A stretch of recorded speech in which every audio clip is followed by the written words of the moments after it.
de crédito de una cantidad de horas, ¿no? Pero eso no siempre se condice con los contenidos, ¿no?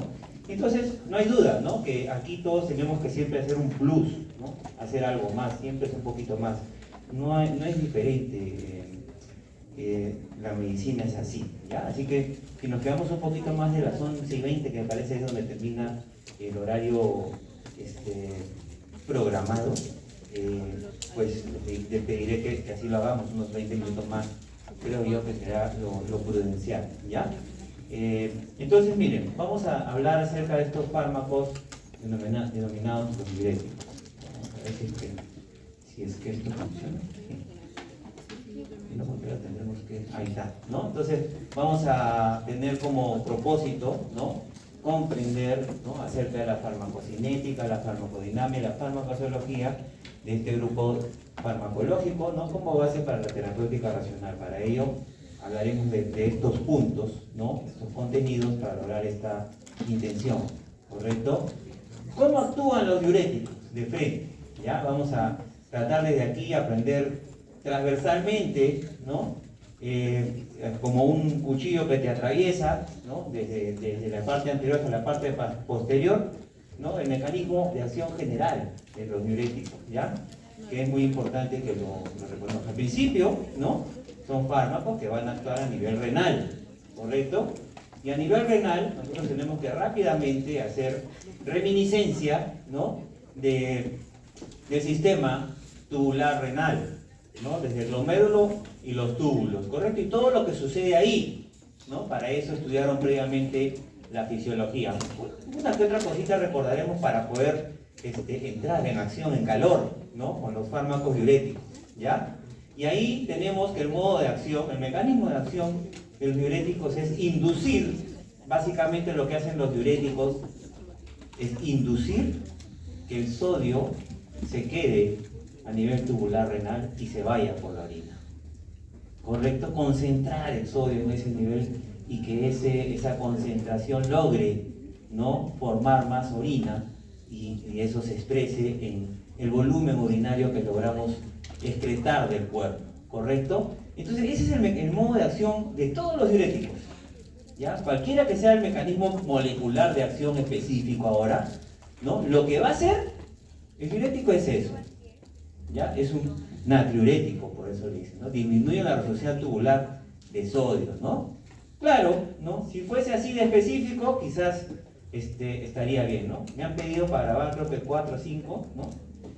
Veo que hay un poquito más de 4 o 5 que están grabando, para no dilatar y porque no tenemos mucho tiempo, ok, pero, ¿no? Por favor, úsenlo para ustedes, ¿no? Fíjense, acá veo 2, ¿no? O tú estás escribiendo y el otro está grabando, ¿no? Su macho, ya no está. Tecnológica, ¿no? Hasta con trípode, wow. Bueno, en fin, la tecnología hay que utilizarla, pero utilícenla bien, ¿no? Ya les he hablado bastante, hemos tenido sesiones previas, ¿no? No es amigo el que le está malcriando al otro amigo, ¿ya? Recuerden eso. Si ustedes hicieron el esfuerzo de venir hasta acá para recibir esta clase, entonces esto es para ustedes, para que pues vayan y refuercen, pues supongo yo, volver a escuchar la clase, etcétera, aunque yo les diría que se concentren, escuchen y luego vayan a la lectura primaria, que es el libro, ¿no? Y con eso es suficiente, ¿no? Porque de repente esa hora, 2 horas en la cual escuchan nuevamente lo que sucede acá, una lectura de media hora es más provechosa, ¿no? Pero a veces es una cuestión generacional, jóvenes, ¿no? Que se las digo frontalmente para que ustedes, personas ilustres, personas inteligentes, conscientes, ¿no? De avanzada, ¿no? Se está observando, ¿no? Se está observando, o sea, se quiere, digamos, métodos de que la información llegue más pasivamente, inclusive sin leer, ¿no? Si es posible con dibujitos, emoticones, etcétera, ¿no? Entonces, cuidado, ¿no? Cuidado, acá estamos con gente que va a ser médico, ¿no? Entonces, cuidado con eso, ¿no? Y más bien, cultiven la lectura de los textos, las fuentes, que es muy importante, ¿ya? Lo menciono por si acaso, ¿no? Por ahí estén grabando y solamente escuchen y no se tomen el trabajo de leer, etc. El médico tiene que leer siempre, tiene que leer demasiado, ¿ya? Demasiado es poco, por decirlo así, ¿ya? Porque la vida del médico es así, ¿ya? Entonces, con esa diligencia, entonces continúen grabando y nada más, ¿no? Bueno, entonces así funcionan los diuréticos. Si fuesen así específicos, pues quizás serían, se acercarían, ¿no?, a farmacodinámicamente, ¿no?, a esos mecanismos de acción ideales, ¿no? Pero lamentablemente no solamente tienen esa acción, ¿no? En paralelo pueden afectar a otros electrolitos, ¿no?, a otras moléculas, ¿no? Y eso es un detalle que van a tener que ir discerniendo para los grupos farmacológicos que tienen este efecto diurético, ¿correcto? Entonces ese es el problema, ¿no?, que también tienen efectos sobre otros cationes y aniones, ¿no? Y ahí es donde podría comprenderse, ¿no? Entonces cuando vamos a ir viendo los grupos diuréticos, un poquito los efectos adversos de los diuréticos cuando son empleados, ¿ya? Ok. Entonces, esto es conocido, ¿no? Todos conocen el sistema tubular renal, ¿no? Lo que es importante, ¿no?, lo que es importante recordar en este momento para de alguna manera ya ir reconociendo a los diuréticos, reconociendo sus particularidades, sus potencialidades diuréticas, ¿no?, su intensidad diurética, es ir viendo dónde están actuando, ¿no?, y contra quién están actuando molecularmente hablando, ¿no?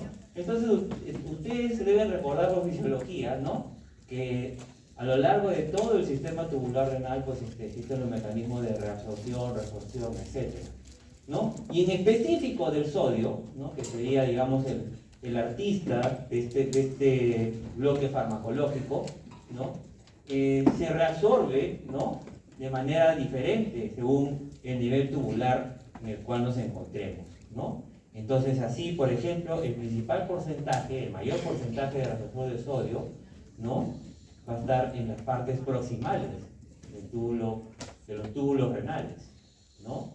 Y ahí el principal mecanismo es la bomba sodio-potasio tepeasa, ¿no?, esa que está en muchísimas otras estirpes celulares, ¿correcto?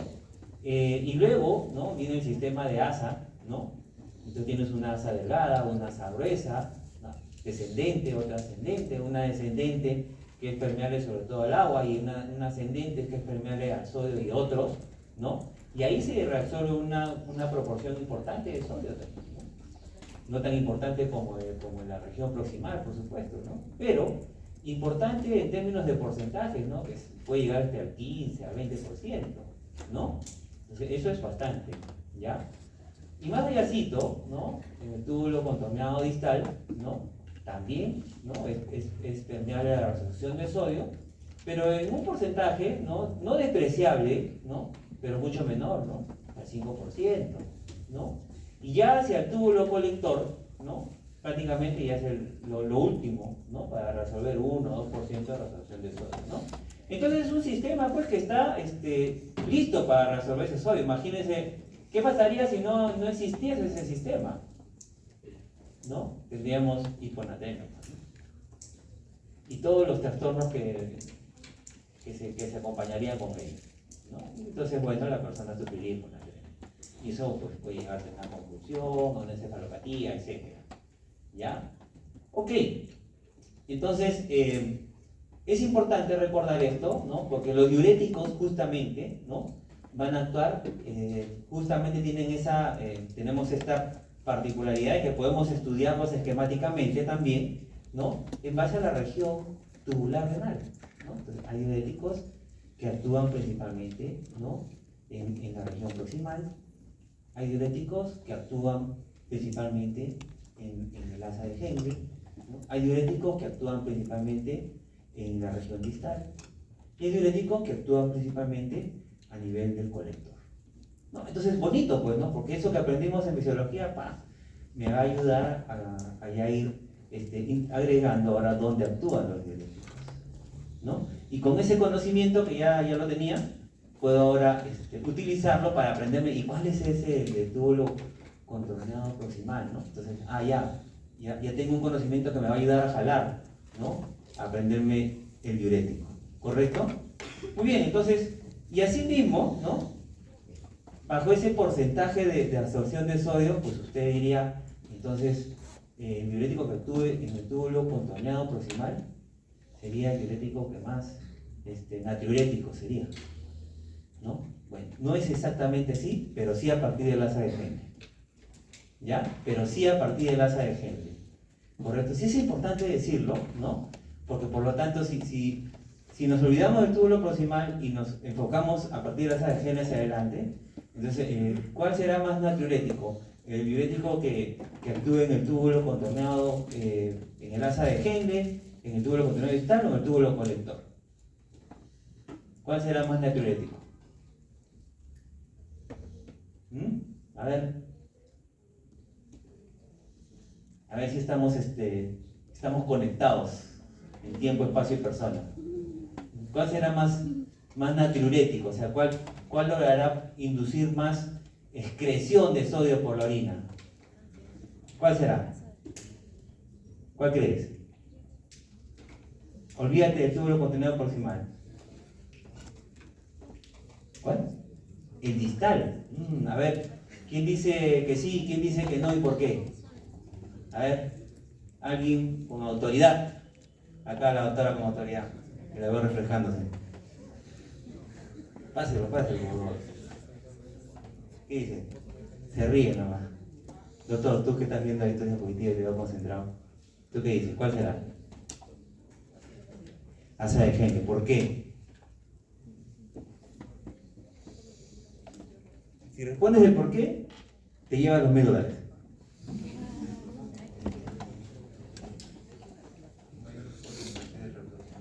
Perfecto. Ahí te paso el cheque, ¿eh? Perfecto.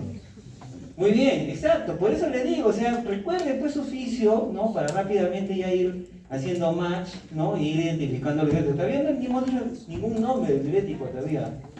Pero estamos ya haciendo predicción de sus cualidades farmacodinámicas, ¿no?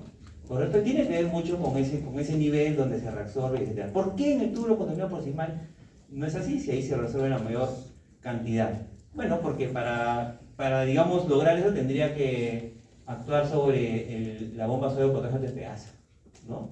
Pero no hay diuréticos, ¿no?, que actúen contra la bomba sodio-potasio tepeasa a nivel del túbulo contorneado proximal, ¿ya? No existen diuréticos de esa naturaleza. Serían demasiado potentes y demasiado peligrosos, ciertamente, ¿ya?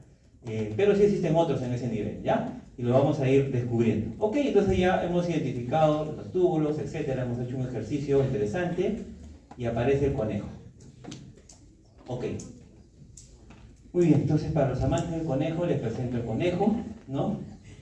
Y vamos entonces a arrancar con el túbulo contorneado proximal. ¿A quién vamos a encontrar en este nivel? ¿Ya? Para entender un mecanismo diurético. Fíjense, en el túbulo contorneado proximal y también en el colector y en otros niveles, pero específicamente en el túbulo contorneado proximal, tenemos una enzima que se llama anhidrasa carbónica, ¿ok? Vamos a ver cómo funciona esta enzima. Este es a nivel de la luz tubular renal, esto es a nivel de la sangre, ¿no? Esta es la célula epitelial renal, ¿correcto? Entonces fíjense, acá hay un intercambiador, ¿no? Sodio-hidrógeno, ¿correcto? Entonces este intercambiador mete hidrógeno a la pichi, a la orina, y jala sodio hacia el intersticio. Este sodio se intercambia con esta bomba sodio-potasio tepeasa por sodio y se va a la sangría, y se viene el potasio por acá y se va hacia la orina, ¿correcto? ¿Ok? ¿De dónde proviene este sodio? ¿Este hidrógeno? Bueno, aquí viene el ácido carbónico, ¿no?, que se forma de la confluencia del CO2 y el agua, ¿correcto? Y la anhidrasa carbónica, ¿no?, las va a escindir en hidrógeno y en bicarbonato. Entonces, de aquí viene el hidrógeno y se va para acá, y lo hemos hablado. El bicarbonato se intercambia o se cotransporta con el sodio, este sodio que vino por acá, ¿no? También se cotransporta con el sodio, ¿no? ¿Hacia dónde? Hacia la sangre, ¿no? Para cumplir la función de buffer, genial, ¿no? Ya está, alcaliniza entonces la sangre, ¿no? Muy bien, aquí, ¿no?, a nivel de la orina, ¿no?, este hidrogenión que fue intercambiado, ¿no? Puede, pues, digamos, fusionarse, reaccionar con el bicarbonato presente aquí en la orina y formar ácido carbónico, igual que acá. La anhidrasa carbónica la transforma en CO2 y agua, y el CO2 y el agua difunde, ¿no? Por la membrana epitelial de la célula epitelial renal, y la tenemos acá nuevamente, ¿no? ¿Correcto? Ok, entonces aquí tenemos, ¿no? La anhidrasa carbónica, ¿cuál es su rol, ¿no? Vamos a ver, quizás por ahí, ustedes van a leer los tipos de anhidrasa carbónica, 1, 2, 3, 4, bueno, la 2 y la 4, esta es la 2, la que está acá en la célula es la 4. En este momento no es tan importante eso, más sí es importante, ¿ya? Pero para los fines de entender el diurético, basta con que me aprendan la anhidrasa carbónica, así genérica, ¿ya? Ok, entonces, ¿cómo actuaría un diurético acá? Bueno, un diurético, entonces, por ejemplo, ¿no? Tenemos a la acetazolamida, ¿correcto? La acetazolamida es un inhibidor de la anhidrasa carbónica, ¿ok? Entonces, por lo tanto, si yo inhibo la anhidrasa carbónica, no puedo, ¿no? Digamos, transformar el ácido carbónico hacia hidrógeno acá en el intersticio y bicarbonato. Por lo tanto, no tengo con qué intercambiar el sodio. Por lo tanto, el sodio se va a quedar acá, ¿no? Aquí hay bicarbonato también en la orina. Bueno, se formará pues bicarbonato de sodio, ¿no? Y la orina se va a alcalinizar más, ¿no? No tengo quien es del ácido carbónico acá, entonces se queda como está. Ok. Igualmente, entonces inhibí acá, ¿no? Y así mismo, ¿no? No tengo bicarbonato para llevar hacia la sangre, ¿no? Asimismo, no tengo bicarbonato para llevar a la sangre, ¿no? Si no tengo bicarbonato para llevar a la sangre, ¿qué tipo de sangre será? Será una sangre ácida, como dice acá el doctor, ¿no? Entonces, acidosis, pues. ¿Correcto? Listo, ahí está. Entonces, ¿se dieron cuenta cómo generan natriuresis? ¿Sí? Ya está. Ese es el efecto natriurético de la anhidrasa carbónica. ¿Ya? Así de sencillo. Por eso es que induce la diuresis, de todas maneras, ¿no? Pero induce diuresis, induce orina alcalina, también hace que se pierda potasio en la sangre, en la orina, ¿no? Y en el otro lado produce acidosis metabólica en la sangre, ¿no? Hipopotasemia, porque se pierde el potasio por aquí, por la orina, ¿no? Y la hipopotasemia se asocia a arritmia cardíaca, a debilidad, ¿no? A ilio a nivel gastrointestinal, ¿no? Y también se pierde fosfato, que se asocia a la hipoxia y a la poliomiosis, que serían algunos de los efectos adversos, por ejemplo, ya bastante severos, ¿no? de la acetazolamida, ¿no? No son los más frecuentes, pero serían resaltantes. Este efecto de acidosis metabólica, inclusive, sería utilizado, ¿no? Terapéuticamente, ¿ya? Bueno, ok. Entonces, ¿no? Sin duda, la acetazolamida tiene esa capacidad de aumentar el flujo de orina, ¿no? Entonces, por tanto, ahí está el efecto diurético, y aumentar la excreción de sodio, pero también de potasio, ¿no? Inclusive, comparándolo frente a otros diuréticos que actúan más allacito, en el asa de Henle, como la furosemida. ¿Ya? Entonces, no hay duda que el efecto diurético de la acetazolamida se da, ¿ya? Ahora, desde el punto de vista de potencia, ¿no? Es un efecto diurético bastante modesto, como dice, ¿no? Que terapéuticamente, clínico-terapéuticamente en la actualidad, ¿no? Se le indica efecto diurético limitado. O sea, en otras palabras, ¿no? Es diurético, pero no tiene indicaciones como diurético. Vamos a ver en un momento las indicaciones de los diuréticos, ¿ya? Pero de que te va a hacer orinar más de la frecuencia común, sí. ¿Ya? De que te va a hacer perder sodio, sí. Ahí está el mecanismo de acción molecular que acabamos de describir, ¿ya? Eso no significa, ¿no? que ese mecanismo no sea utilizado en la terapéutica, ¿no? Bueno, hablando un poquito más de estos fármacos, ¿no? Es importante resaltar que pertenecen a la sulfonamida, ¿no? Es importante porque las sulfonamidas son grupos químicos que se asocian pues a efectos adversos importantes de tipo reacciones dérmicas, por ejemplo, ¿no? Estos son algunos ejemplos de o los más comunes, ¿no? Acetazolamida, diclofenamida, etozolamida, betazolamida, ¿no? Y hemos hablado de su sitio de acción principal, ¿no? Pero hay sitios de acción secundarios, a nivel de túbulo colector, por ejemplo.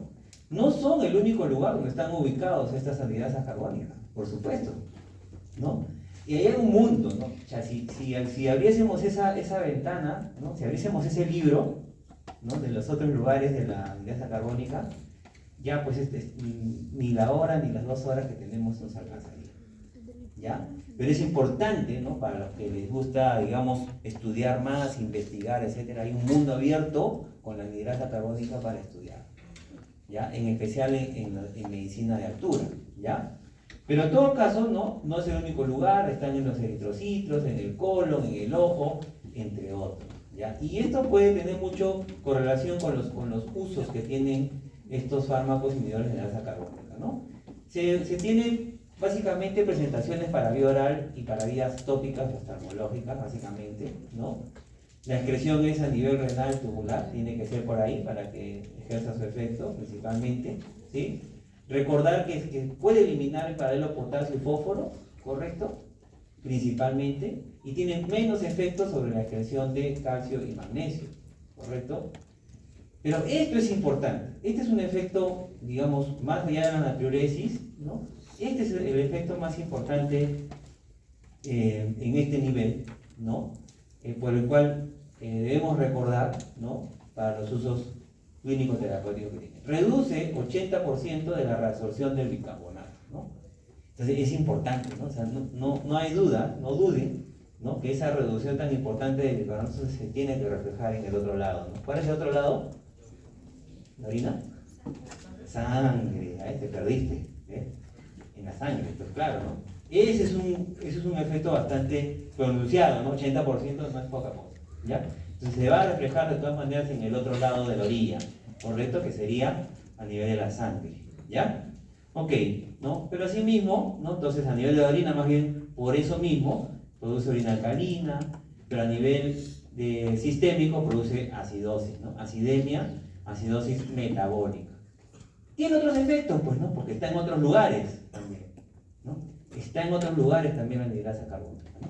Y por ejemplo, disminuye la producción del amor acuoso, el humor acuoso, ¿no? Y disminuye por lo tanto la presión intraocular. También disminuye la secreción gástrica y la secreción pancreática, por ejemplo. Entre algunas de las otras acciones que intermedia la anhidrasa carbónica. Por eso digo, abrimos ese libro y de verdad que es súper interesante, ¿ya?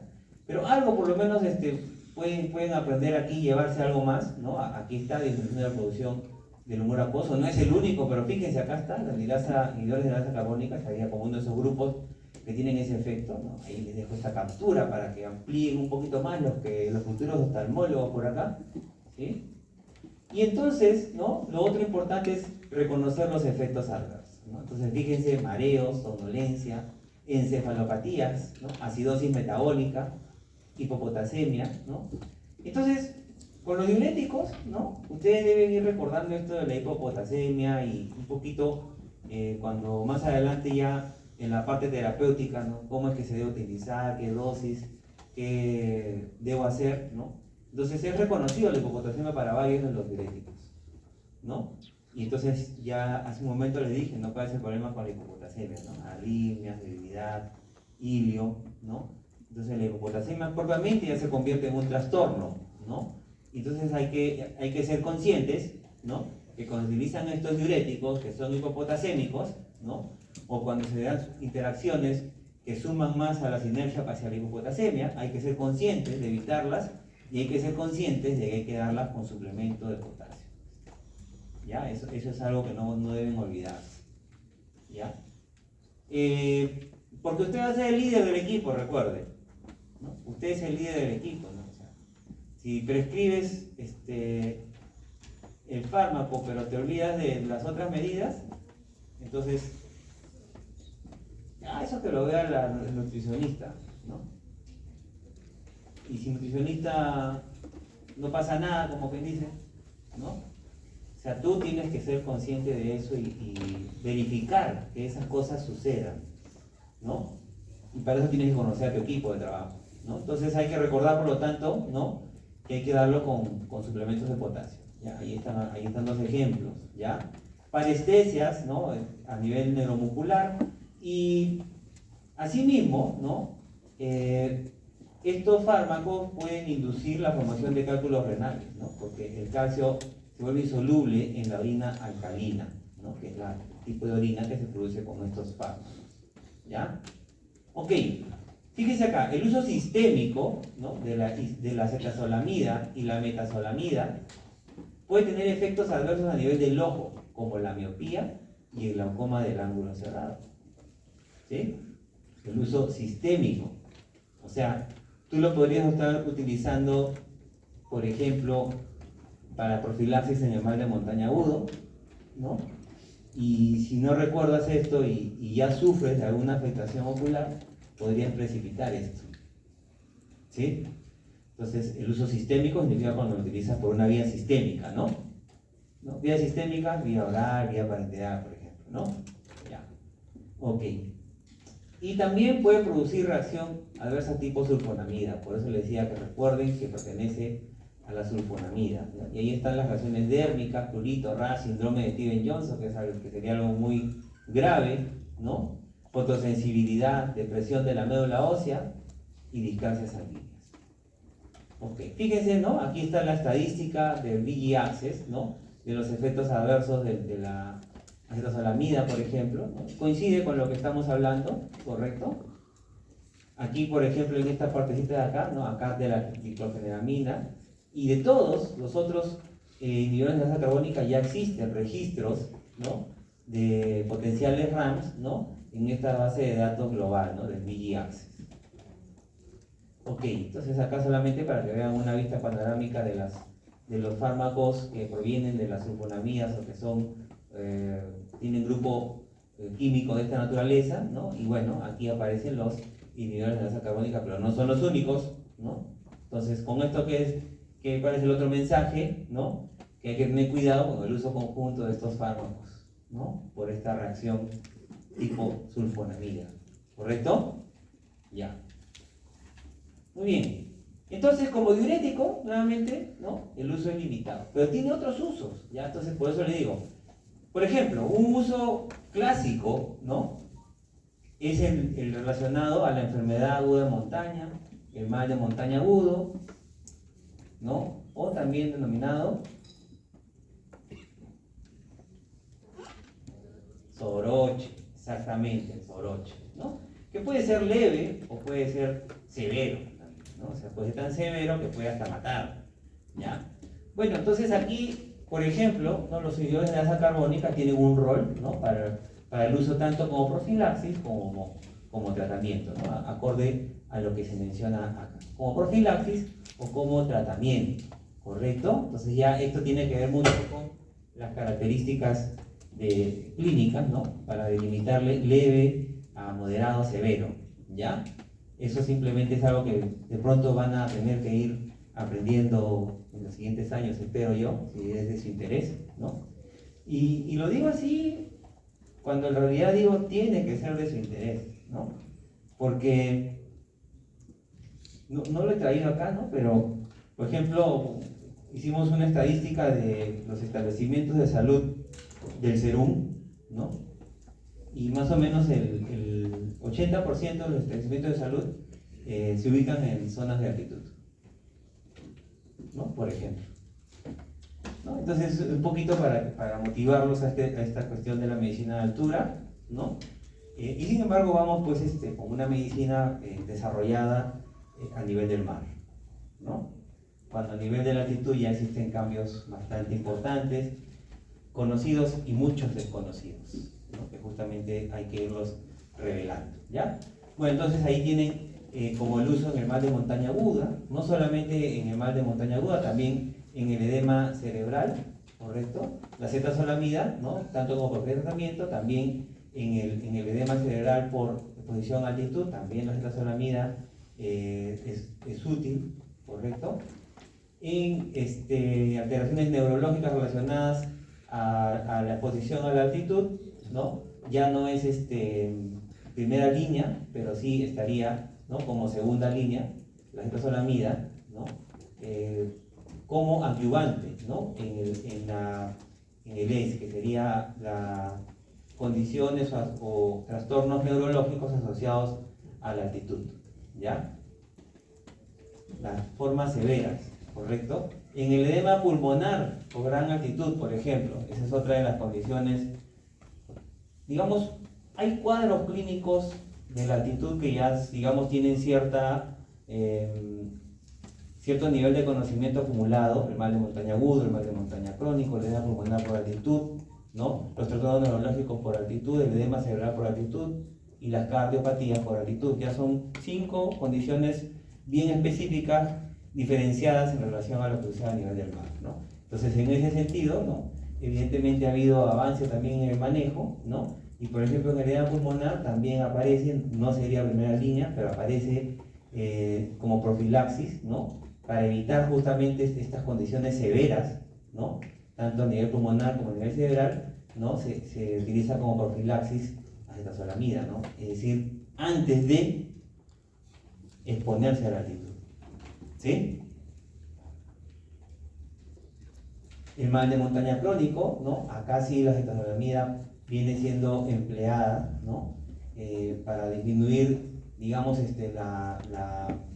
el exceso de eritrocitos, ¿no?, que se reflejan en el incremento del hematocrito, por ejemplo. Entonces, se observa cómo la acetazolamida disminuye, ¿no?, el hematocrito, y eso hace que mejoren las características o las manifestaciones clínicas negativas que se presentan en este mal de montaña crónico, ¿no?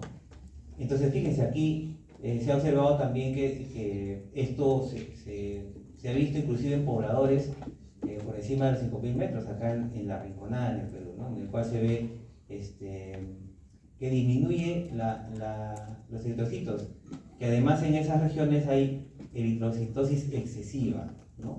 Entonces, se ha observado que la acetazolamida disminuye el hematocrito, ¿no?, pero no solamente eso, ¿no?, sino disminuye también el volumen plasmático y el número, ¿no?, de células rojas, ¿correcto? Entonces, no solamente se ha logrado delimitar la distribución del hematocrito, sino otras características de las células sanguíneas, ¿no?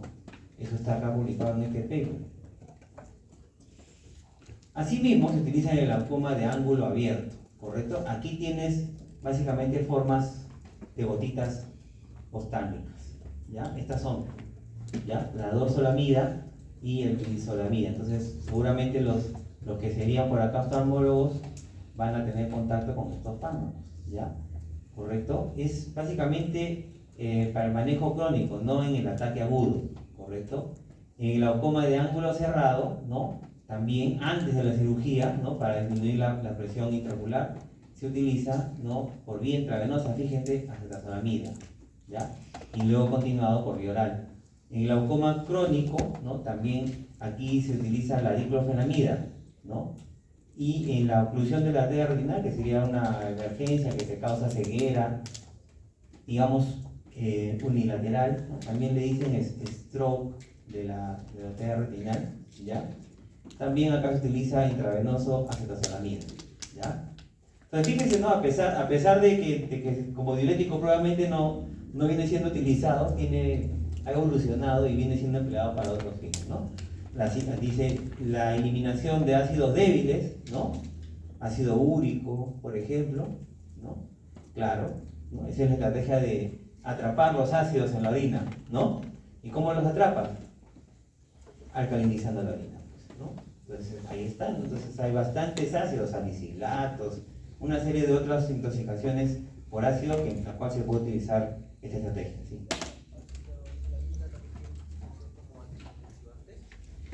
No como anticonvulsivante, ¿ya?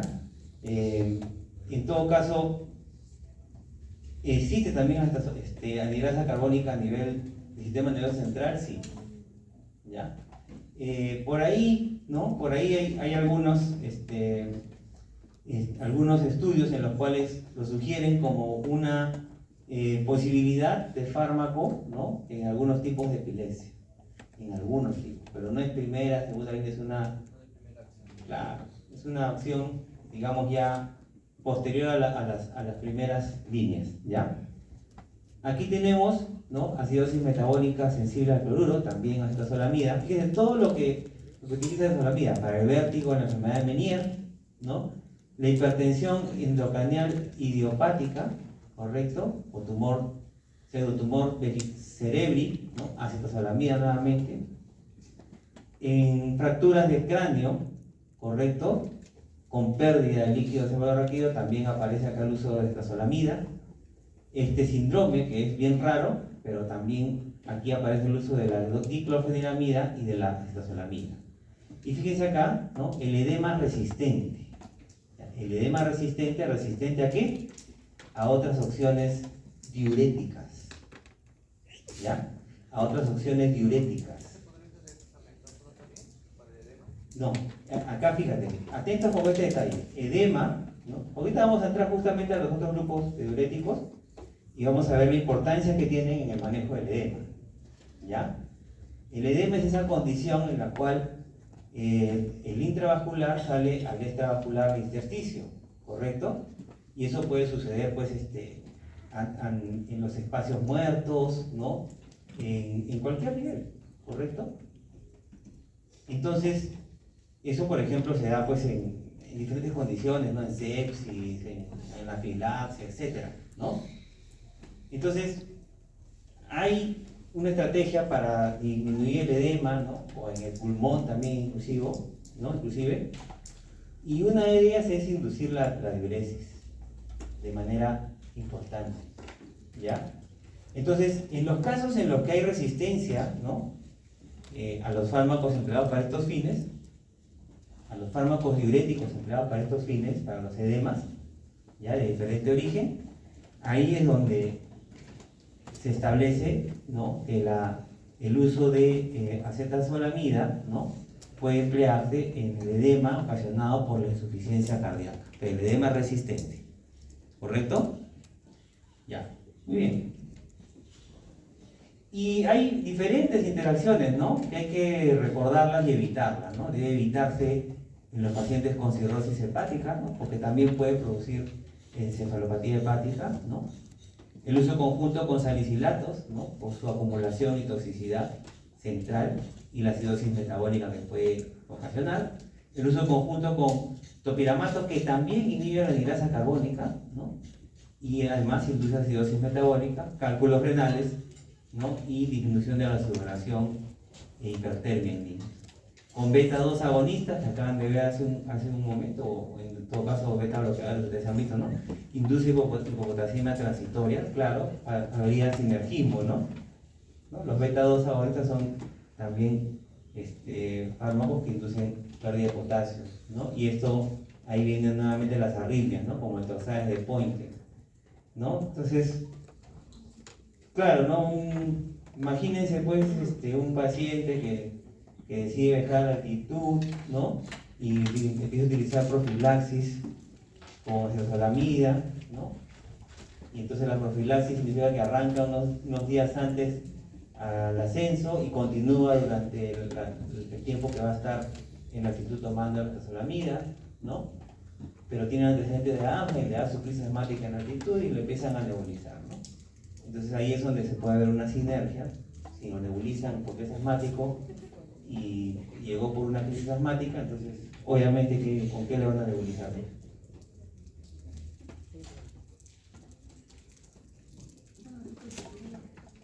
¿A mí me van a nebulizar? A ver, si tiene una crisis asmática y llega al hospital, ¿no?, ¿por qué le van a nebulizar? Bueno, que es un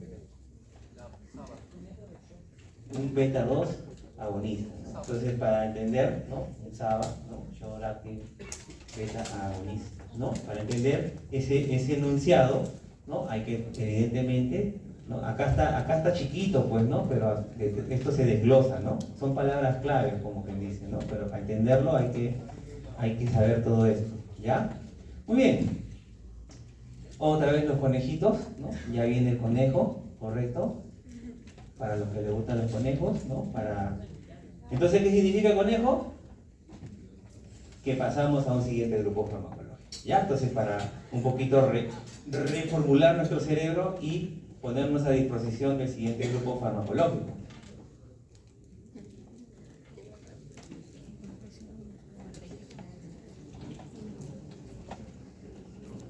¿Qué es lo que pasa en el mal de montaña agudo entonces, ¿no? Entonces, justamente, ¿no? En los cambios que se dan en la exposición a la altitud, ¿no? La persona más bien hiperventila, ¿ya? Y en esa hiperventilación lo que se produce es alcalosis respiratoria. Entonces, ¿por qué se utiliza la acetazolamida? Porque te genera acidosis, ¿no? Justamente en ese punto es donde en ese punto y en otro, ¿no? Pero ese es el que de alguna manera te contrarrestan los cambios que se van a dar de todas maneras en acción se van a dar, solo que hay una fase en esa adaptación que vas a tener, ¿no?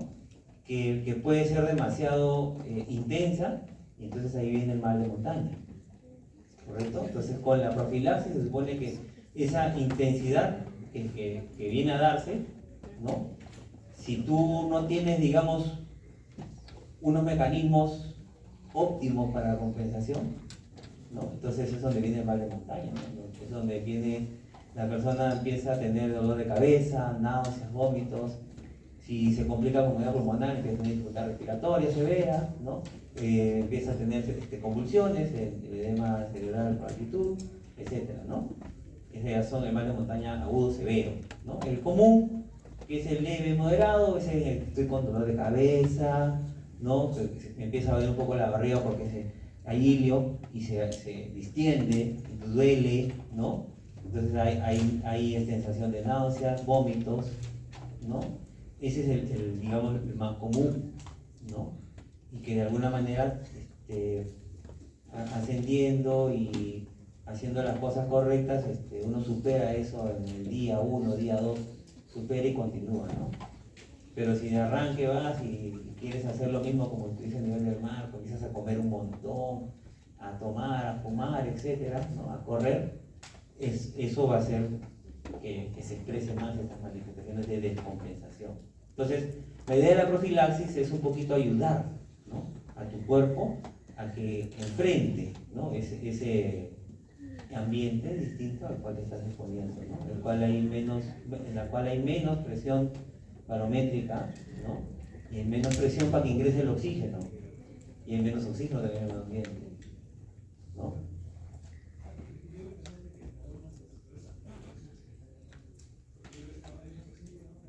¿Qué genera la acetazolamida? ¿Acidosis o alcalosis metabólica? Acidosis metabólica. El oxígeno disminuye, sí, pero tu respuesta es de hiperventilación. Y la hiperventilación aquí o en altitud te va a descompensar. ¿Ya? Aquí o en altitud la hiperventilación te va a terminar por descompensar, ¿no? Entonces, ustedes están en un concierto, ¿no? Están gritando, va, ahí, como locos, ¿no? Y entonces mucha gente alrededor empieza a hiperventilar, ¿no? ¿Y al rato qué pasa? Ay, no puedo, yo tengo que sentar. Debilidad, ¿no? Levanta el aire. ¿Quién te levanta el aire? ¿No? Estás hiperventilando, ¿no? ¿Correcto? Entonces, ahí es donde te ponen tu bolsita, ¿no? Para que respires tu mismo aire, ¿no? Para que empieces a respirar más CO2, ¿no? Y compenses, ¿no? Ya está. Espero que hayan aprendido eso en el curso de primer año de cuidado básico, no sé cómo se llama, ¿no? PBM, ¿no? Procedimientos básicos. Ya. Ok. Bueno, sigamos con el conejo, ¿sí? Gracias por las preguntas, ¿no? En realidad es mucho mejor cuando hay preguntas y bueno, lo penoso es el tiempo, ¿no? Pero si la sesión fuese bastante así de interactiva, estoy seguro que lograríamos más alcances, ¿no? Tratemos de hacer ambas cosas prudentemente, ¿no? Porque tenemos avanzar, ¿no? Vienen los siguientes diuréticos, ¿ya? Los diuréticos de asa. Ese es el nombre, diuréticos de asa. Entonces, en el asa de Henle, en la porción ascendente gruesa del asa de Henle, ¿no? Es donde van a actuar los diuréticos de asa, ¿ya? Aquí existe, ¿no? un cotransportador sodio, potasio, cloro. Ustedes lo pueden ver acá, ¿correcto? transportador sodio, potasio, cloro. La verdad que no veo el puntito rojo, pero bueno, ya está bien, entiende, ¿no? Ya no importa, ¿no? Entonces, ese es el mecanismo de reabsorción de sodio. Entonces, con esto yo reabsorbo sodio. Aquí jalo sodio para acá, potasio también, cloro, ¿no? El sodio se intercambia acá con potasio, ¿no? El potasio puede, contra potasio con cloro, o puede irse por acá, por este canal de potasio, nuevamente hacia la orina, ¿no? El cloro puede irse hacia la sangre, ¿correcto? Entonces, los fármacos que actúan en este nivel para producir natriuresis, evidentemente tienen que bloquear a este transportador, ¿correcto? Y eso son los diuréticos de asa. Recuerden que en este nivel se reabsorbe más o menos el 20% de sodio, ¿no? Entonces es un mecanismo bastante importante para producir natriuresis y bastante potente por ello, ¿ya? Ok. Entonces aquí tenemos, ¿no?, a los diferentes fármacos de este grupo de diuréticos de asa, ¿no? Podríamos decir que el ejemplo siempre típico para este grupo es la furosemida, ¿ya? Ok. Entonces, este es un aspecto importante que hay que aprender de estos diuréticos, ¿no? Por eso he hecho bastante resalte de esa potencia, ¿no? Porque además estos diuréticos de asa, ¿no?, por ese porcentaje tan alto de reabsorción, ¿no?, ¿cómo lograr, ¿no?, digamos, consumirme ese porcentaje de natriuresis? Con la dosis, ¿correcto? Entonces, por eso es que le dicen diurético de pecho alto, ¿no? Porque a medida que tú aumentes la dosis, la respuesta natriurética también aumenta, ¿correcto? ¿Ya? Entonces, otro nombre que le dicen a estos diuréticos que van a encontrar en literatura es diuréticos de techo alto por ahí, ¿ya? Porque claro, están en una región donde hay un porcentaje amplio de reabsorción de sodio y que puedo lograrlo, ¿no?, si yo empiezo a incrementar la dosis, ¿ya? ¿Correcto? Entonces, por lo tanto, tengan cuidado, ¿no?, con la dosis, ¿no? O sea, esa sería también otra característica, ¿no?, que estos diuréticos tienen que utilizarse mucho cuidado con la dosis porque hay efecto dosis-respuesta, ¿no? O sea, si yo quiero inducir diuresis, bien, ¿no? Es un lugar donde lo puedo hacer potentemente, ¿no? Pero recuerden que no solamente se va a eliminar sodio, ¿no? Y recuerden que si tiene la capacidad de eliminar un porcentaje importante de sodio, eso se va a reflejar también en el otro lado de la vereda, ¿no? ¿En dónde? En la sangre, ¿no? Entonces puede, por lo tanto, rápidamente ocasionar hiponatremia también, ¿sí? Y en relación a la dosis, recuerden eso, ¿ya? O sea, es un arma de doble filo. Entonces la furosemida, por ejemplo, ¿no?, lo vamos a vender por diferentes vías, como si sería la furosemida, tanto vía oral y varios de estos fármacos de este grupo, ¿no?, vía oral, vía endovenosa, ¿no? Pero es importante, ¿no?, mencionar que la furosemida, por ejemplo, ¿no?, tiene metabolitos activos, ¿no?, que es el que se menciona ahí, ¿correcto? Y eso hace que además sume, ¿no?, a su potencia diurética, ¿ya? Entonces ese es un punto en contra de la furosemida, sí, ¿no?, pero es su cualidad, es su característica, ¿ya? Muy bien. Estos son los efectos adversos que no debemos olvidar, ¿no? Nuevamente aparecen los hipo, ¿no? Entonces fíjense, hipopolasemia, hipomagnesemia, hipocalcemia, ¿no? Estos son los efectos hipo de la furosemida o los diuréticos de asa en general, ¿ya?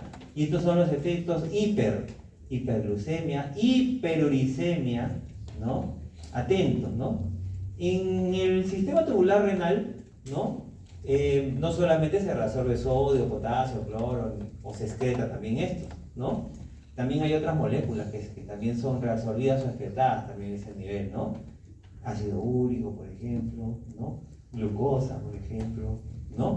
Entonces, la hiperuricemia que producen los diuréticos de asa, ¿no?, en realidad los diuréticos, ¿ya?, sobre todo los de asa y los que actúan en el túbulo cutanado distal, serían los que más hiperuricemia pueden producir, ¿no? Porque estarían interactuando con estas proteínas, ¿no?, que cumplen esa función justamente de extraer el ácido úrico y regresarlo a la sangre, o viceversa, o extraerlo de la sangre y llevarlo hacia la orina, ¿no? Entonces, ¿qué se estaría significando, no?, de que estos diuréticos, ¿no?, tienen esa capacidad, ¿no?, de interactuar con esas moléculas presentes en las membranas de las células epiteliales, ¿no?, y generar en el otro lado de la vereda, en la sangre, piroglicemia, ¿no?, y evitar que se excrete, por decirlo así, hacia la orina. ¿Ya? Entonces hay que tener cuidado porque cuando tú aumentas el ácido úrico en orina, ¿no?, puedes desencadenar los famosos ataques de gota. ¿Ya? ¿Ok? Puede producir también alcalosis metabólica, se asocia también a hipotensión e hipovolemia, ¿no?, en especial en los ancianos. Recuerden, si es capaz de producir una natriuresis tan importante, ¿no?, también va a producir una pérdida de volumen importante, ¿no?, y eso puede reflejarse en la hipotensión, ¿no?, que en un punto puede ser necesario generar esa disminución de la presión arterial, terapéuticamente hablando, ¿no?, pero si no estás atento te puedes ir hacia la hipotensión severa, pues. ¿Correcto? Y la ototoxicidad, vértigo y parálisis. Entonces, aquí tenemos todos los efectos adversos más importantes, ¿no? Esto se refleja en toxicidad. En la toxicidad, además de lo hablado, ¿no?, podrías agregar las alteraciones dérmicas, las alteraciones gastrointestinales y las alteraciones hematológicas como la neutropenia y trombocitopenia. ¿Correcto? Muy bien, entonces esto es de la base Vigiaxis, coincide mucho con lo que hemos mencionado hace un momento. O sea, lo anterior es del libro. Cuando yo digo la base Vigiaxis es de la vida real, como que dice. ¿Correcto? Lo del libro también es de la vida real, proviene de todo lo que ha sucedido ya en muchos pacientes, ¿no? Pero lo Vigiaxis es lo que sigue sucediendo en la actualidad, ¿no? Porque ahí se registran las RAMs, ¿no?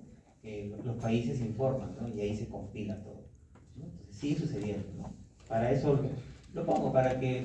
O sea, ¿por qué me llenas de esto? Te lo estoy diciendo para que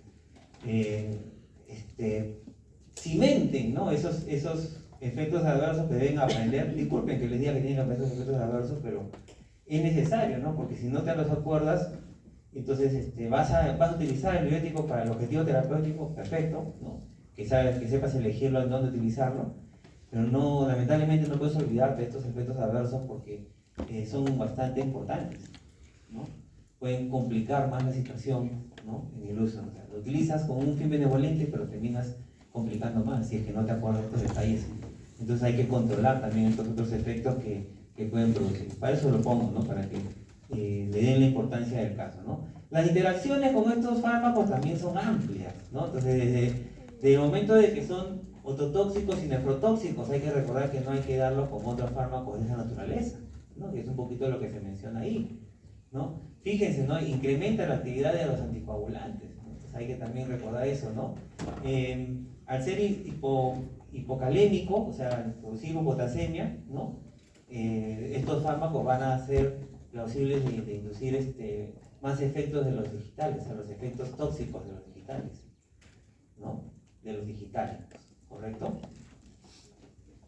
Bien, vamos acá. Estos solamente ya conocen esto, se los he puesto en otro, me parece, en otro capítulo. Estos son ototóxicos, estos son nefrotóxicos, ¿no?, para que vean que el tema no es tan sencillo, ¿no? Pero con la práctica lo van a ir conociendo. ¿Para qué se utilizan los diuréticos de ASA? ¿No? Aquí está: edemas asociados a enfermedad renal, cardíaca o hepática, edema pulmonar agudo, insuficiencia cardíaca congestiva, insuficiencia renal aguda, en la hipercalcemia y en la hiperpotasemia. ¿Ve? Para eso, por ejemplo, ahí tienes condiciones claras en las cuales los diuréticos de ASA, ¿no?, son indicados. Los diuréticos de ASA. ¿Correcto? Y tienen que ver mucho con esas características que hemos descrito: ese pecho alto, ese efecto dosis-respuesta, esa potencia de inducir diuresis y también de hacer perder volumen, ¿no? Tiene que ver mucho con eso, ¿no? Entonces, acuérdense, ¿no? No es posible que yo me pase una hora más explicándole cada una de estas enfermedades.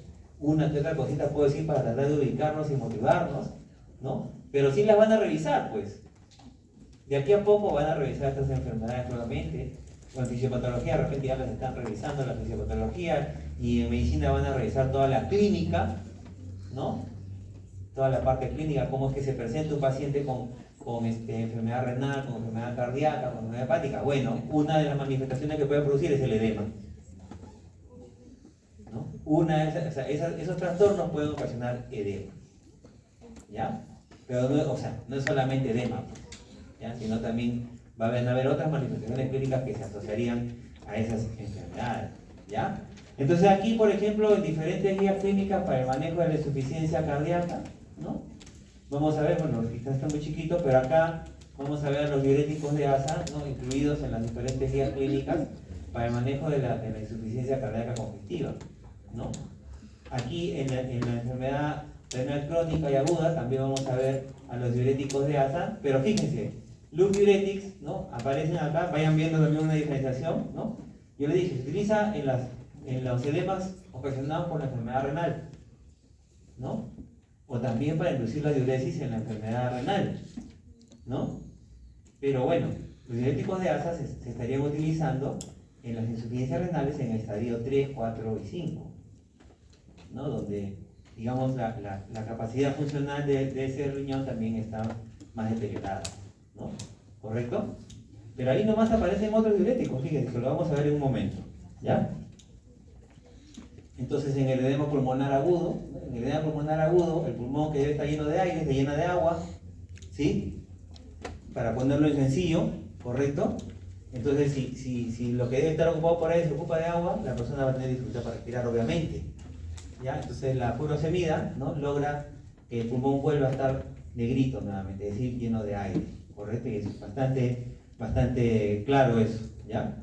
Edema pulmonar agudo. Entonces, diferentes causas de edema, ¿no? Renal, sea por insuficiencia renal, por síndrome nefrótico, por cirrosis, por insuficiencia cardíaca, cualquiera de todas ellas van a llevar, ¿no? Al uso del diurético de ASA, ¿ya? Y que puede continuarse con los diuréticos tiacídicos, que son los que actúan más negatito en el túbulo contorneado distal, ¿ya? Muy bien, ¿no? Ok, entonces cambiamos de conejos, ¿no? Conejos para invierno, para abrigar los piececitos, ¿no? Ya entramos en invierno también, por lo tanto cambiamos al otro tipo de diuréticos que vendrían a ser los diuréticos que actúan en el túbulo contorneado distal, ¿no? Y estos son los diuréticos tiacídicos. Fíjense, en el túbulo contorneado distal vamos a tener esta proteína, ¿no? Que es un portador sodio-cloro, ¿no? Transportador sodio-cloro, ¿no? Entonces de aquí el sodio de la orina se transporta con el cloro, aquí este sodio se va a antiportar, ¿no? Con potasio, ¿no? El potasio puede nuevamente volver a la sangre transportada con cloro, o puede irse por acá y perderse en la orina, ¿no? Y el cloro puede irse pasivamente por acá hacia la sangre. Entonces, si yo bloqueo a este cotransportador, soy un diurético tiacídico o un diurético parecido a la tiacida. ¿Ya? Entonces aquí aparecen los diuréticos tiacídicos como grupo farmacológico. ¿Ya? Muy bien. Fíjate la diferencia, ¿no? ¿Te acuerdas? Acá estaba el techo alto. Los diuréticos tiacídicos, ¿cuánto porcentaje de sodio se reabsorbe en el túbulo contorneado distal? 5, ¿no? No más, ¿no? Entonces, por eso es techo bajo. Por eso es techo bajo, ¿no? Tú aumentas la dosis y vas a llegar a un punto en que vas a ver meseta. O sea, la potencia natriurética no va a ser igual pues que la del diurético de ASA. Es menor, es más seguro en ese sentido. En ese sentido es un poquito más seguro, ¿no? Porque no, me va a generar natriuresis, pero no esas pérdidas tan fuertes pues que podría producir el diurético de ASA, ¿ya? Por más que aumentes la dosis, ¿no? Si vas a llegar a un tope en que vas a solamente meseta, y ya no hay más, pues ¿dónde más vas a estar? Ya no hay más cotransportadores, ¿no? Claro, podrás ver otros efectos, podrás ver efectos adversos, así como canchas, así, ¿no? Pero ya no vas a lograr más, como quien dice, ¿ya? Entonces, ese es el diurético tiacídico, ¿no? Y por esa misma razón, ¿no? Es el diurético que, por ejemplo, lo han visto en, no sé si ya lo mencionó la doctora Tacuna en la clase del hipertensivo, pero es el diurético que se utiliza en la hipertensión arterial, ¿no? Está en la primera línea en el manejo de la hipertensión arterial, ¿correcto? Imagínate utilizar en la hipertensión arterial diuréticos de techo alto, ¿no? O sea, que pobre paciente, ¿no? Estaría cada rato hipopotasémico, orinando como cancha cada rato, entonces sería bien cómodo, ¿no? Ok, entonces tenemos acá, ¿no? La clorotiazida, la hidroclorotiazida, una gama de fármacos, ¿no? Tiazida, ¿no? Para acordarnos, ¿correcto? Por ahí aparecen ya los que se escapan digamos, esta palabrita tiazida, y acá está la indapamida, la metasolona también, ¿ya? Entonces son inhibidores y portadores de sodio cloro, ya lo hemos visto, donde actúa, por eso la acción diurética es moderada, ¿no? Es de techo bajo, ¿no? Inhibición relativa también de la anhidrasa carbónica, ¿no?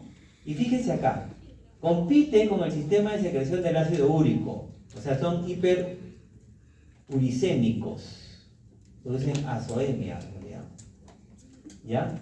Pero aquí he puesto a propósito, ¿no? Cruces como canchas, como quien dice, ¿ya? Cruces como cancha. Acá la próxima voy a poner una carita de un personaje muy conocido para tratar de fijar esto, ¿no? Cruces como cancha. O sea, ¿cuál es el mensaje ahí?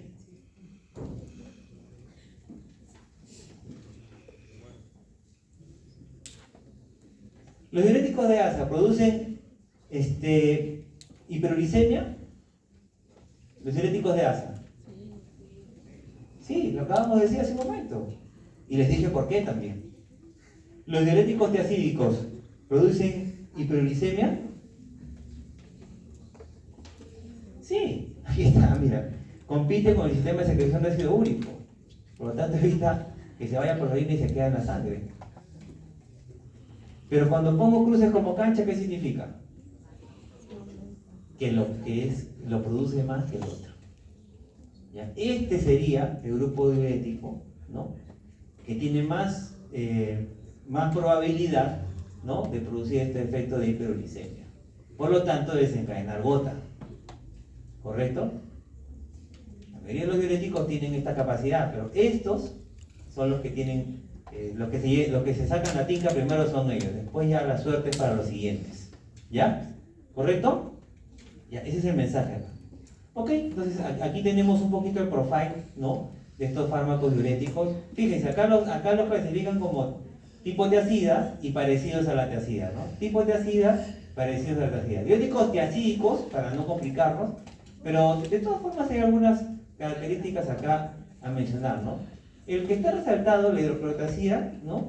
Yo les diría que por su perfil parecería ser, y por su perfil justamente también, es el que se emplea con más versatilidad para los usos terapéuticos de las tiazidas, ¿no? Entonces, fíjense acá. Inhibición de la anhidrasa carbónica, una cruz. Biodisponibilidad oral, 60-70%. No es baja, ¿no? Digamos que es intermedia hacia alta su disponibilidad, ¿no? Volumen de distribución 2.5, grande, importante. Unión a proteínas baja, 40%, ¿no? Y la ruta de eliminación principal, renal. ¿Correcto? Fíjate acá, tiempo de vida media 2.5 horas, ¿no? Duración del efecto 12 horas o más. Por ejemplo, si yo digo, bueno, pero que inhiba la anhidrasa carbónica es un problema. Bueno, entonces me voy a uno que no lo inhiba, pues, por ejemplo acá la politiazida, ¿no? O la metiltiazida, ¿no? Aparentemente es mucho mejor, ¿no? Inclusive no tiene porcentaje de proteínas, menos interacciones, pero es metabolizada por el hígado. Y eso es un problema. Entonces, por eso digo que su perfil, ¿no? Por ejemplo, por acá podemos ver los tipos tiazida, parecidos a la tiazida, y la familia, que es uno de los que también se utilizan relativamente de manera frecuente, ¿no? Fíjate, tiene mayor acción sobre la grasa carbónica, entonces hay que tener cuidado con los efectos adversos. Su disponibilidad oral es mayor, ¿no? Entonces ya tienes un pro y un contra, ¿no? A favor, mayor disponibilidad oral que la hidroclorotiazida, pero tiene mayor acción sobre la grasa carbónica, ¿no? Su volumen de distribución ya es demasiado, ¿no? 25 ya es demasiado, como se dice, ¿no? Puede llegar a más tejidos. Unión a proteínas es mayor que la hidroclorotiazida, ¿no? Y se metaboliza en el hígado. Esto ya hace que sea de mucha desventaja, ¿no? O que tengas que tomar en consideración en tus pautas terapéuticas por el tema de interacciones, ¿no? Entonces, para eso les pongo toda la tabla con el perfil para que de alguna manera veamos esas ventajas y desventajas, ¿no? Todos son útiles, ¿no? Todos vienen empleándose en la actualidad, pero los más utilizados, ¿no? En los tipos de ácidas, la hidroclorotiazida, y en los tipos, los parecidos a las tiacidas, tiacida light, la dinapamida, por ejemplo, ¿ya? Okay.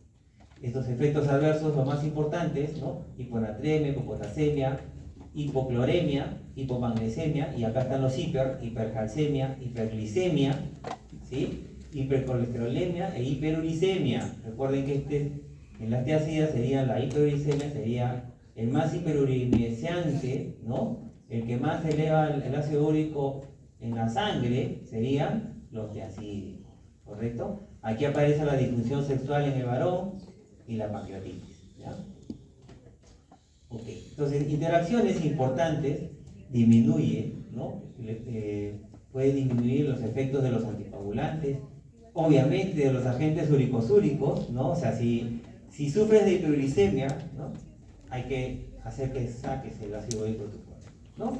Y entonces hay que darte agentes uricosúricos, se llama, ¿no? Entonces, ahí está, por ejemplo, la lopurinol, la benzobrandona, el probenecid, ¿no? Entonces estos fármacos pueden disminuir, obviamente, los tiacídicos, el efecto de estos uricosúricos, ¿no? Son antiuricosúricos prácticamente, ¿no? Puede disminuir el efecto de la sulfonilurea, la glibenclamida, ¿no? Por ejemplo, ¿no? Entonces ahí viene la hiperglicemia, ¿no? Son hiperglicemiantes, ¿sí? Entonces atentos, ¿sí? Puede incrementar el efecto de los anestésicos, de los glucósidos cardíacos, del líquido, y en combinación con los otros diuréticos, por ejemplo con los de ASA, ¿no? Puede profundizar el efecto del diurético. ¿Ya? Ese es un punto bastante importante. ¿Ok? Vamos a avanzar entonces, ¿no? Bueno, esto lo puse porque acá tienes tú pues otro efecto cardíaco importante, ¿no? Arritmias cardíacas, ¿no? Prolongan el intervalo QT, ¿no? Entonces, estas tiacidas tienen esta particularidad, ¿no? De prolongar el intervalo QT a nivel del corazón, ¿sí? Y entonces esa es puerta abierta a arritmias ventriculares, ¿no? La prolongación del intervalo QT es puerta abierta a las arritmias ventriculares, ¿no? Y por ello también se ha observado, ¿no? El Torsades de Pointe con estos fármacos, ya que es la arritmia ventricular polimórfica, ¿ya? Que es una arritmia severa, ¿no? Bastante letal. Aquí hay otros fármacos que justamente tienen ese mismo efecto para tratar de evitarlos o ser cuidadoso, monitorizar al paciente, ¿no? La clásica, ¿no? Entonces, si vas a utilizar este fármaco en combinación con el otro, alerta, ¿no? Se encienden las alarmas en tu cabecita, ¿no? El semáforo, ¿no? En tu cabecita al toque, ¿no? Eso no significa que no se tengan que dar juntos, ¿no? Porque hay veces que se tienen que dar juntos, pues, ¿no? Porque la condición, problema en la cual está el paciente, tiene la indicación de utilizar ambos fármacos. Entonces, ¿qué tienes que hacer? Monitorizar, ¿no? Monitorizar para rápidamente intervenir cuando estamos cerca a un desenlace de esa naturaleza, ¿no? ¿Correcto? Porque hay intervenciones para las arritmias, pues, ¿no? O sea, me genera arritmia, pero tengo antiarrítmicos también. En fin, estamos frente a situaciones. Fíjense, estos fármacos no son fármacos sencillos, digamos. Los diuréticos de ASA no son fármacos que se utilicen comúnmente a nivel de la comunidad, ¿no? Sino son más comúnmente empleados a nivel intrahospitalario por sus características, por su potencia, etc. Necesita más vigilancia, más monitoreo, ¿no? Pero los diuréticos tiacídicos sí son ampliamente utilizados en la comunidad. Si son primera línea en el manejo de la hipertensión arterial y hipertensión, tenemos bastantes, ¿no? Entonces son seguros, pero tienen bastantes bemoles, como se dan cuenta, ¿no? Entonces hay que ver en la comunidad alerta con estas posibilidades de uso conjuntos con otros fármacos que podrían desencadenar otros problemas, ¿no? ¿Correcto? Muy bien, vamos entonces. Entonces recuerden las interacciones, ¿no? Acá para que ustedes vean, este es de las guías clínicas de hipertensión arterial, ahí está en primera línea los diuréticos tiacídicos, ¿sí? En todas las guías, estas y las de 2024, inclusive en todas hasta el momento, los tiacídicos, ¿no? Son la primera línea para el manejo de la hipertensión arterial esencial o primaria, ¿ya? Que es la que ocupa el 95 al 96% de las hipertensiones arteriales globalmente, ¿no? El resto son las secundarias, las inducidas, etcétera, monogénicas. Ese es el menos porcentaje, ¿ya? Muy bien. Usos clínicos de los diuréticos tiacídicos: hipertensión arterial primera línea, insuficiencia cardíaca, leve, moderada, severa, ¿cuál será? ¿Severa cuál será?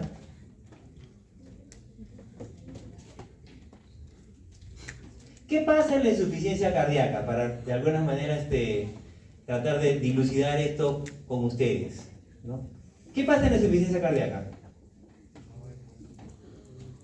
El corazón se vuelve insuficiente. Ya está. El corazón se vuelve insuficiente. ¿Cuál es la función del corazón?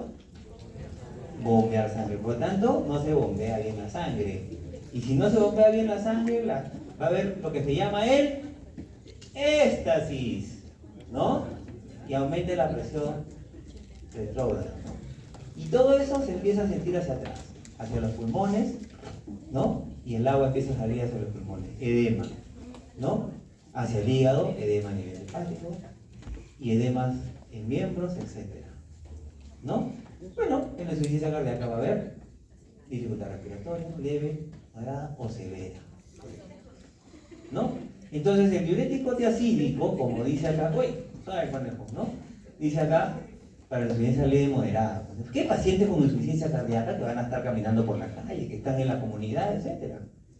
¿No? Y entonces hay que disminuirle esa carga al corazón, ¿no? Que ya es insuficiente, que alguna razón está trabajando menos, tiene menos capacidad de chamba, está menos chambeador por ahí, tiene menos músculo que antes, qué sé yo, ¿no? Ya una parte se le murió por alguna razón, ¿correcto? Etcétera, X razón que lo llevó a trabajar menos, tener menos función que antes, ¿no?